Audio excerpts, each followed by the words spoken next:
दोस्तों, अभी हाल ही में मैंने रामायण युद्धकांड का एक संवाद पढ़ा जिसमें लिखा था कि जब रावण विभीषण की बात नहीं मानते तो विभीषण श्री राम के पास जाते हैं और कहते हैं कि प्रभु, मेरे भाई मेरी बात नहीं मान रहे हैं। वो अधर्म और अहंकार में इतने चूर हो गए हैं कि मैं उनका त्याग कर आया हूँ, कृपया मुझे स्वीकार करें। तब सुग्रीव श्री राम से कहते हैं कि प्रभु, हम इन पे भरोसा नहीं कर सकते, क्योंकि मौका पाकर ये हमें उसी प्रकार मार सकते हैं जैसे एक उल्लू कौवे को मारता है।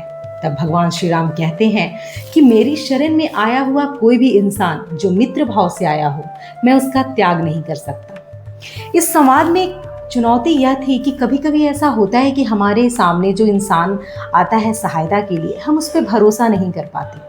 लेकिन भगवान श्री राम की कही यह बात कि शरण में आया हुआ कोई भी इंसान, खास करके जब वो मित्र भाव से आता है, तो हमें उसकी सहायता करनी चाहिए, क्योंकि सहायता करने वाले से ज़्यादा ताकतवर कोई नहीं होता। यही सबसे बड़ी सीख है। जीवन का असली धर्म ये है कि आपके सामने कोई भी हो, अगर वो आपसे सहायता मांग रहा है तो आपको उसकी सहायता ज़रूर करनी चाहिए। धन्यवाद।